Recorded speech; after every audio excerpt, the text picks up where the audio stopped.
Assalamualaikum warahmatullahi wabarakatuh. Perkenalkan, nama saya Intan Permata dari kelas 5 BES Aceh, NIM 191101010067. Baiklah, pada kesempatan kali ini saya akan menjelaskan sedikit tentang tindak tutur, peristiwa tutur, dan struktur percakapan.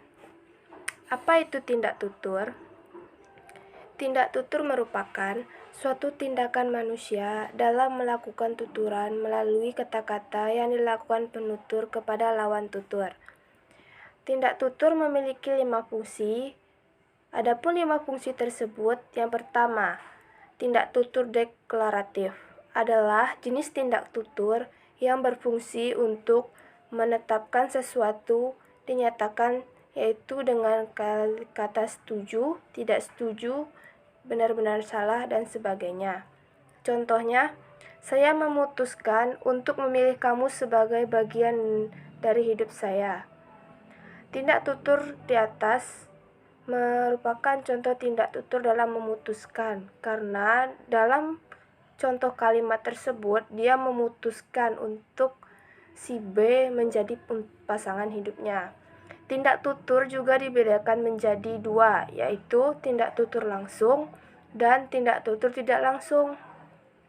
Tindak tutur langsung merupakan bentuk deklaratif yang digunakan untuk membuat suatu pernyataan.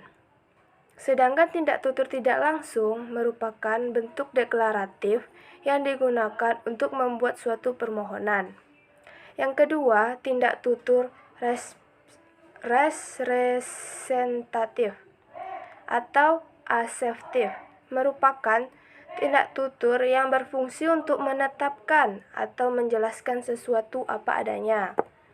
Maka pada tindak tutur ini memuat hal-hal yang menyatakan, melaporkan, memberitahukan, menjelaskan, mempertahankan, menolak, dan lain-lain. Contohnya, adik selalu unggul di kelasnya.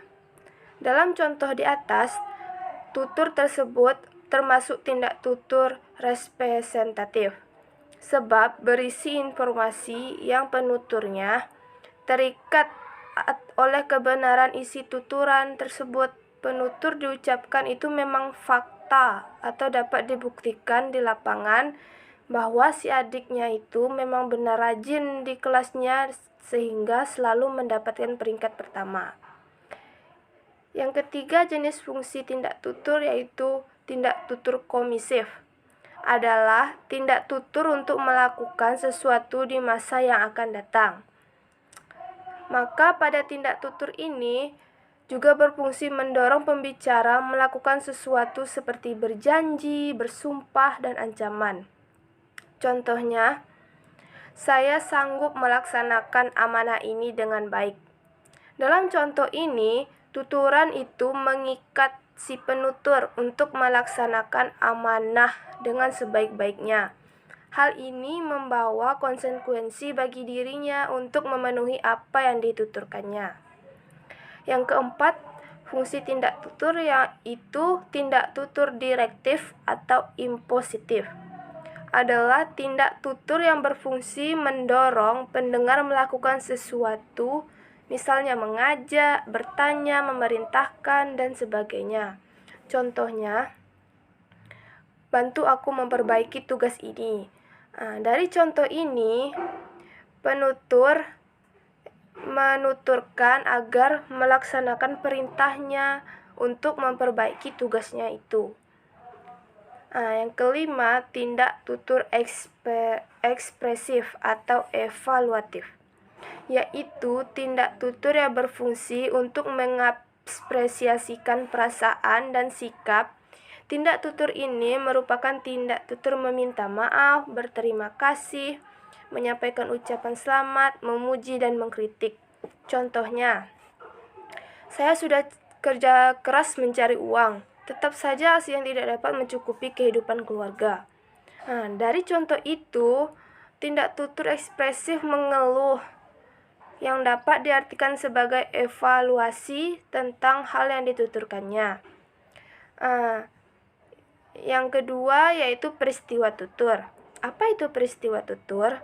Peristiwa tutur adalah terjadinya atau berlangsungnya interaksi linguistik dalam bentuk ujaran yang melibatkan penutur, lawan tutur, pokok tuturan, waktu, tempat, dan situasi tertentu.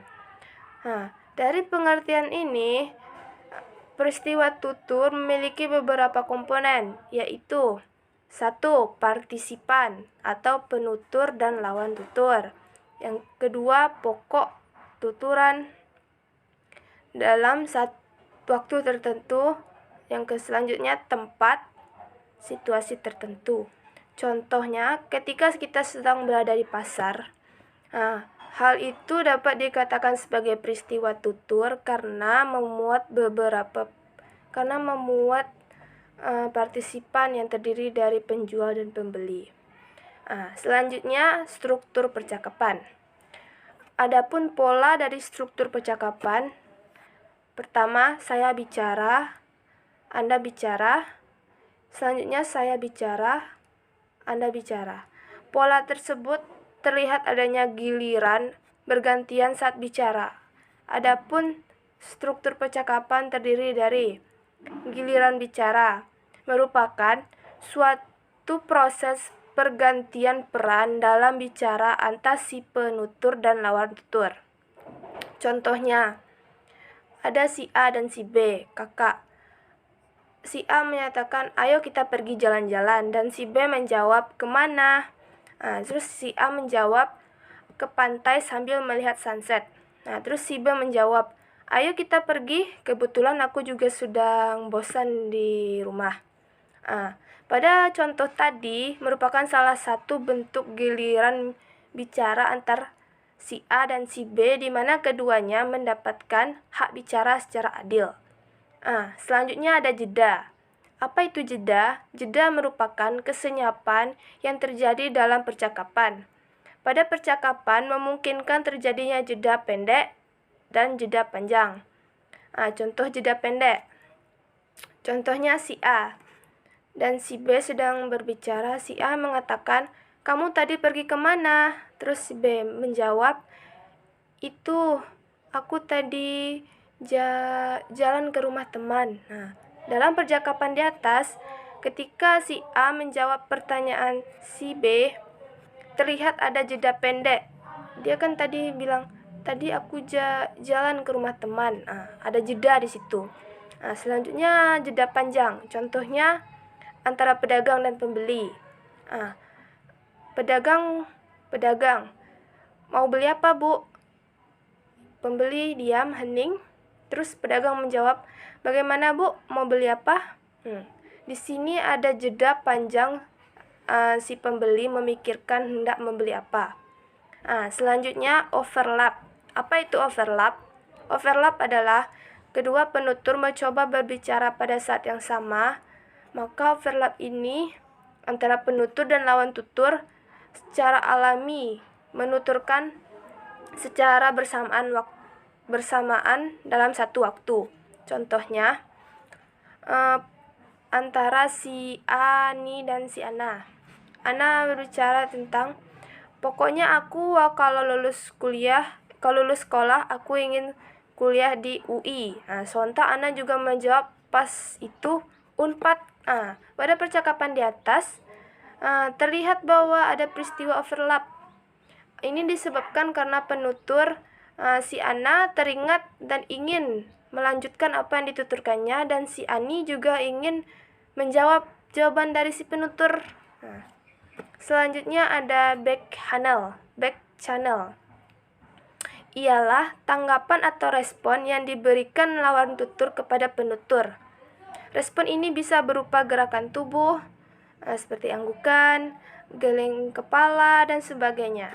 Contohnya, antara si A dan si B. Si A bertanya kepada si B, aku suka banget sama aktor Korea Lee Min Ho, katanya. Terus si B menjawab, iya, sambil menganggukkan kepala. Memang keren banget sih Lee Min Ho. Terus si A menjawab, iya kan, kamu juga suka ya?